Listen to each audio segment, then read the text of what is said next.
Hoje eu vou te falar sobre os livros que entraram para minha lista de livros favoritos em 2023. Essa é a lista com os melhores livros que eu li nesse ano.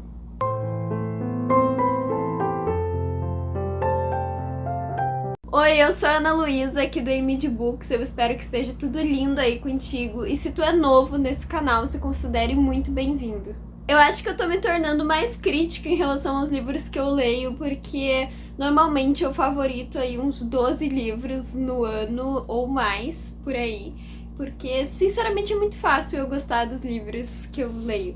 Mas esse ano eu favoritei 6 livros e uma duologia.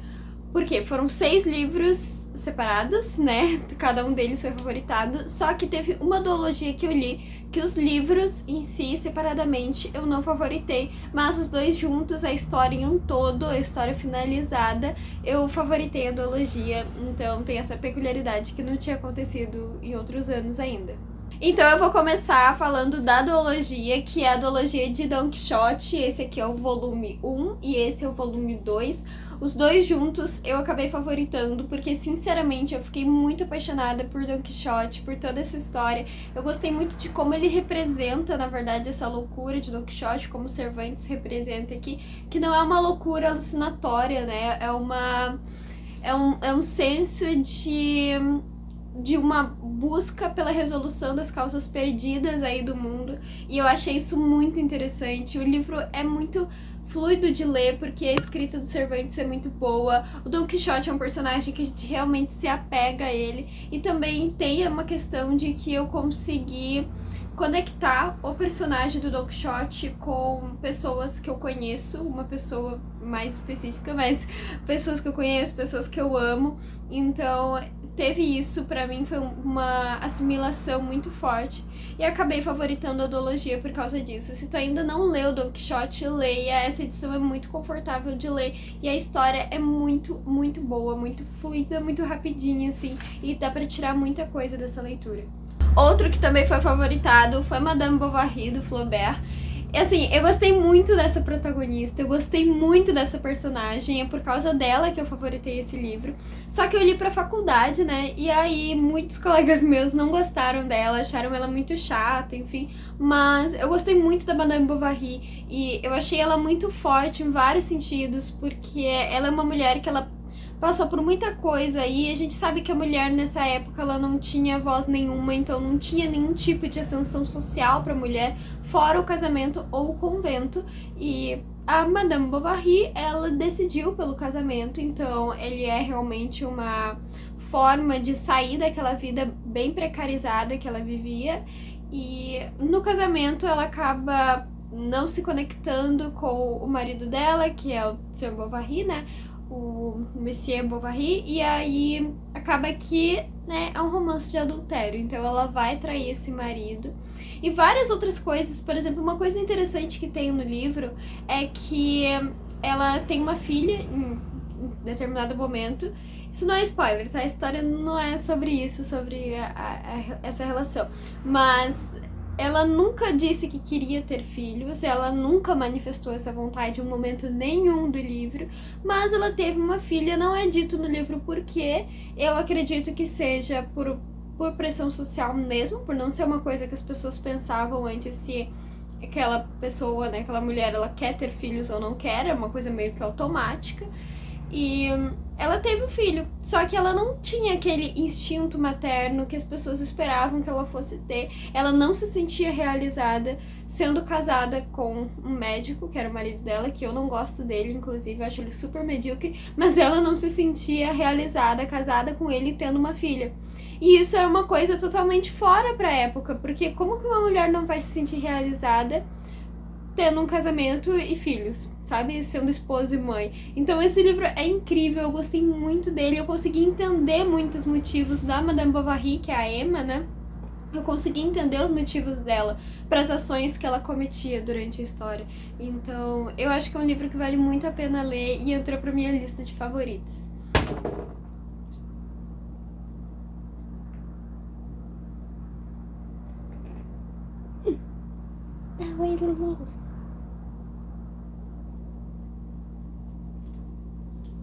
Temos um livro de literatura brasileira que foi favoritado, que é Memórias Póstumas de Brás Cubas, do Machado de Assis. Sinceramente, eu não sei de que time que vocês são, mas eu gostei mais de Memórias Póstumas do que de Dom Casmurro. E eu não vou falar muito sobre esse livro, porque vai sair uma resenha dele aqui no canal em breve. Vai ser um dos primeiros vídeos que vai sair em 2024. Então, se tu quer assistir esse vídeo e quer saber o que eu achei de Memórias Póstumas, já se inscreve aqui no canal pra te não perder quando sair esse vídeo novo por aqui. Mas já deixo, né, aí um spoiler, porque eu favoritei esse livro e ele é simplesmente incrível. Eu achei sensacional tudo que o Machado de Assis fez aqui. Ele fez uma confusão na minha mente, mas é uma confusão boa, sabe? É uma confusão que quando tu percebe que tu tá entendendo o que tá acontecendo, tudo faz sentido, assim, parece que faz uma explosão na nossa cabeça. Mas é maravilhoso, gente, muito bom e sensacional. Eu quero ler tudo que esse cara escreve. Se acharem a lista de supermercado dele, eu vou querer ler. Outro livro que também vai sair resenha por aqui é Memórias do Subsolo, do Dostoiévski. Eu ainda não sei se vai sair por aqui ou no Instagram, mas em algum lugar vai sair resenha dele. Eu achei incrível, é um livro curto, mas é um livro denso de ler, é um pouco complexo de entender, mas quando tu entende é muito bom, porque tu percebe, cara, como que esse homem pensou tudo isso, escreveu tudo isso, sabe? É incrível. Eu quero ler outras coisas do Dostoiévski também. Eu tenho Crime e Castigo dele aqui pra ler, que eu ainda não li.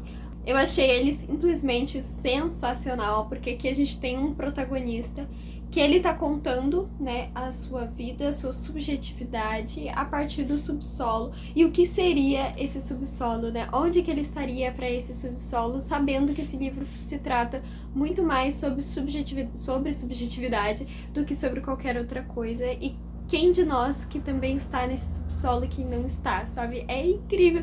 Sério, eu fico toda bobinha falando desses livros, que eles são maravilhosos. Mas vale muito a pena ler esse livro aqui. Eu li pra faculdade também e eu fiquei super feliz de colocarem esse livro na faculdade pra gente ler. Hibisco Roxo, da Chimamanda Ngozi Adichie, é um livro que quando eu peguei pra ler, eu achei que eu não ia conseguir ler, porque um amigo meu me chamou pra fazer essa leitura junto com ele e outros amigos dele. Então eu topei fazer a leitura, só que eu tava com muita coisa pra fazer da faculdade, enfim. E aí eu achei que eu não ia conseguir ler.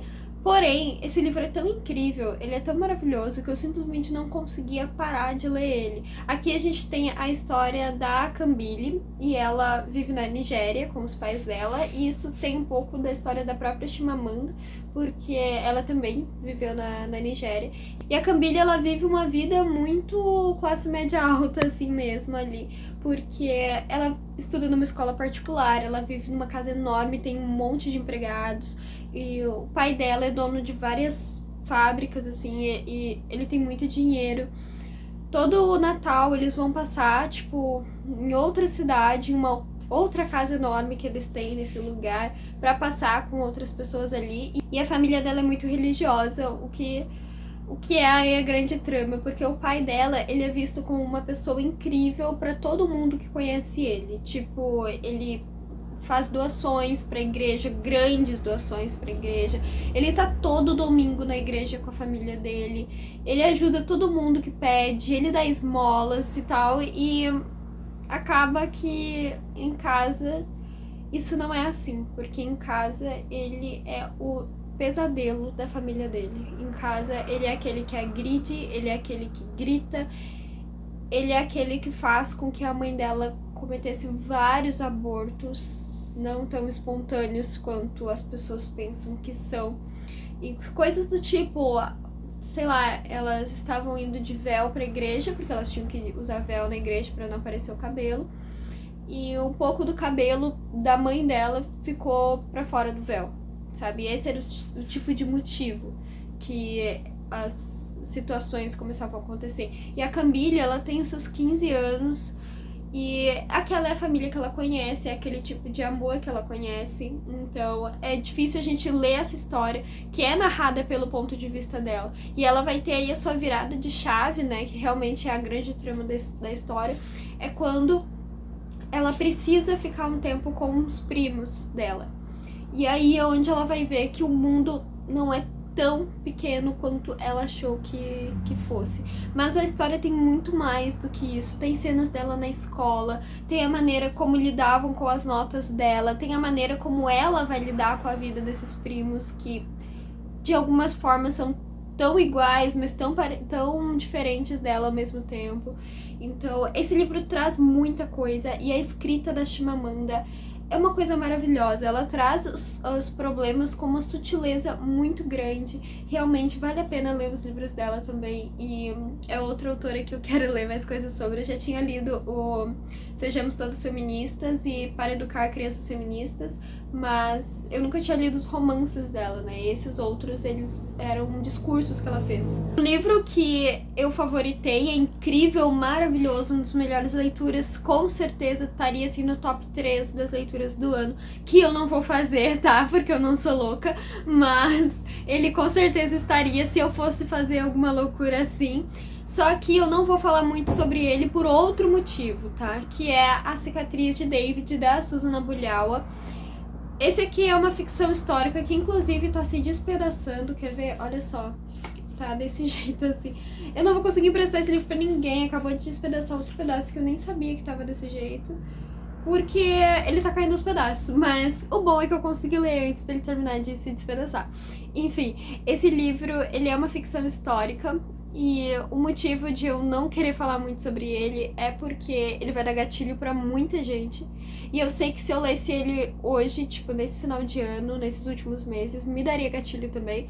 Então, só pra vocês entenderem, assim, por cima do que eu tô falando, a Susana Bulhowa, ela é descendente de palestinos, ela nasceu no Oriente Médio, morou em alguns lugares lá, e depois ela se refugiou com os pais dela nos Estados Unidos. Então, foi a nossa leitura coletiva, na verdade, dos países, quando saiu o país da Palestina. E aqui ela vai contar sobre a história, né, da questão de Israel e Palestina.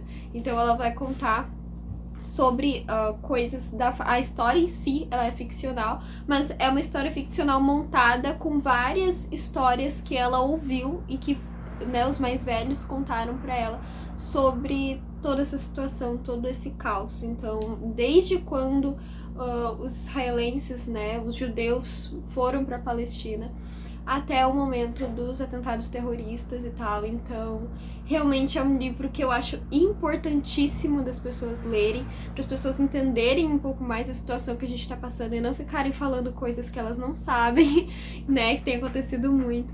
Mas é um livro que vai trazer muito gatilho, então evitem no momento, sabe? Quem... Não sei, né? Tem gente que talvez queira ler agora. Não sei, gente, só um conselho, tá? Vai falar sobre esse tema, vai falar de uma maneira muito crua, então vai tratar realmente isso aconteceu dessa forma, e tem cenas que são horríveis, tem cenas que são muito difíceis de ler de verdade, assim, que eu tive que parar pra respirar, porque eu, assim, parecia que dava uma ânsia de vômito mesmo, sabe? De todas aquelas coisas que eram mostradas no livro. E a autora descreve muito bem os cenários, então isso faz com que a gente fique muito imerso naquele lugar. Enfim, é muito difícil de ler, então realmente não recomendo que seja lido agora, mas talvez em algum momento mais pra frente, porque eu acho muito, muito, muito importante a gente entender, né, a situação atual. A gente tem que entender como que chegou até aqui. Agora, eu sei que ficou um climão aqui nesse vídeo, mas o vídeo tem que continuar, tá? E outro que eu favoritei foi Frankenstein, da Mary Shelley, surpreendendo um total de 0 pessoas, porque eu já tinha lido esse livro, foi uma releitura, e quando eu li ele, eu já tinha favoritado ele. E é um livro muito bom, é um livro, assim, um dos clássicos mais incríveis que eu já li. Eu gosto muito de tudo nesse livro. E eu gosto muito da Mary Shelley. Eu já vi o filme da vida dela várias vezes. Inclusive, tem um livro agora, abrindo um enorme parênteses, que se chama As Criadoras e a Criatura, que conta, eu não sabia disso, descobri essa semana, que conta a história da mãe da Mary Shelley também. Então, tipo, tem cartas que a mãe dela mandava, vai falar sobre coisas que aconteceram na vida da mãe dela antes dela estar com o pai da Mary Shelley, e eu fiquei, meu Deus, eu preciso ler esse livro. fechando parênteses, Frankenstein já tem resenha aqui no canal, uma resenha muito, muito, muito velha, então me desculpem, eu não sabia nem falar naquele vídeo, mas a resenha vai estar aqui na descrição se tu quiser saber mais sobre a história. Mas realmente é um dos clássicos que eu acho que vale mais a pena ler, porque ele tem, além de ter toda essa áurea gótica que eu acho simplesmente incrível, ele vai falar sobre muitos temas que simplesmente as pessoas não esperavam que uma mulher fosse escrever sobre isso na época. E a Mary Shelley vai lá e faz esse arraso que é Frankenstein. E outro também que eu favoritei, surpreendendo acho que todo mundo, porque me surpreendeu também, foi A Volta ao Mundo em 80 Dias, do Jules Verne. E esse livro aqui me surpreendeu muito eu ter favoritado ele, porque eu já tinha lido 20 Mil Léguas Submarinas, né, do mesmo autor. Só que assim, eu li num momento em que eu tinha, sei lá, 15 anos, eu nunca tinha lido um clássico na minha vida, então vocês sabem, né, do que eu tô falando. A primeira vez que a gente lê, tipo, um clássico, a gente fica, meu Deus, que horror, cadê o meu romance, sabe? E aí eu simplesmente não consegui terminar. Eu terminei sim 20 Mil Léguas, mas eu não consegui, tipo, dar outra chance pro autor. Mas aí eu queria, né? Porque eu tava gostando de ler clássicos e tal, e agora eu sou totalmente cadelinha de clássico, mas aí eu queria dar outra chance pro Jules Verne e eu ganhei, na verdade, esse livro aqui, que é maravilhoso. Gente, eu gosto muito de histórias de aventura, de verdade, eu gosto muito de histórias de aventura. E esse livro ele é um prato cheio pra isso, porque aqui a gente tem um protagonista, que é o Phileas Fogg. Vocês sabem que eu não guardo o nome de personagem, mas ele é um cara muito reservado, assim, e ele não tem, não faz coisas por impulso e tal. E ele vive sozinho, ele tem bastante dinheiro, e aí ele contrata o Passepartout, que é o meio que o empregado ali dele. E ele tá conversando com os caras num clube que ele frequenta, e eles apostam com ele que ele não consegue dar a volta ao mundo em 80 dias. Que ele diz que é possível, e os caras dizem que não. E aí ele decide que ele vai usar a fortuna dele pra dar a volta ao mundo em 80 dias. E ele chama, né, o Passepartout pra dar a volta ao mundo com ele. Só que nesse meio tempo, e isso que eu, tipo, não fazia ideia, é que um banco ali da Inglaterra, se eu não me engano é na Inglaterra que ele tá, isso, em Londres, ele é assaltado, tipo, ele é assaltado e é levado muito dinheiro nesse banco. Meio que a quantia de dinheiro que seria necessária pra dar a volta ao mundo em 80 dias. E aí todo mundo fica, cara, foi esse cara que roubou dinheiro, né? Porque ele roubou o dinheiro e agora ele vai dar a volta ao mundo com o dinheiro. E daí tem um policial que ele vai atrás dele, tipo, ele começa, ele pega um barco, o cara pega o barco, ele pega, sei lá, não sei, ele desce do barco, vai pra passear naquela cidade que ele parou e o cara começa a seguir ele, espionando, assim. Por quê? E aí tem uma coisa muito importante. Esse cara só pode prender ele em lugares que ele passa que sejam colônias inglesas. Porque é só em colônias inglesas que o mandato dele vai ter, né, validade pra ele poder prender o cara. Então, isso é muito interessante, porque eu conseguia ver nitidamente essa questão mais histórica no livro, sabe? Foi um professor de história que indicou esse livro, por isso eu queria tanto ler ele, porque ele falou justamente sobre isso. E realmente, assim, é uma coisa que tu percebe muito nítido na leitura. Eu acho muito legal essa coisa de que eles passam por diversas aventuras no caminho, sabe? Eles montam em elefantes, perdem todo o dinheiro, daqui a pouco ganha de novo, entra num templo com calçado, aí vai ser preso, sabe? É um monte de coisa que acontece. Eu acho muito maluco, mas eu acho muito legal. E a escrita do Jules Verne é muito confortável de ler. É realmente uma escrita conforto, um livro conforto, sabe? Tipo, pra ler debaixo das cobertas, assim. Então, eu achei muito, muito bom e eu quero ler mais coisas do autor. Inclusive, eu já tenho outras coisas dele aqui pra ler. Eu tenho Da Terra à Lua, que eu comprei, e tenho também 5 Semanas e um Balão no Kindle. Então, já são os próximos Jules Verne aí que eu vou fazer a leitura. Esses aqui são só os livros favoritados de 2023, mas eu vou fazer um vídeo falando sobre todos os livros que eu li em 2023. Não vou conseguir falar sobre eles, né, mas eu vou mostrar todos os que eu li. Vai ser o primeiro vídeo que vai sair em 2024. Então, se tu não quer perder esse vídeo, já se inscreve aqui no canal, porque aí o YouTube vai te lembrar de assistir ele, vai te falar quando ele sair. E por hoje é isso, um beijo enorme no teu coração e até o próximo vídeo.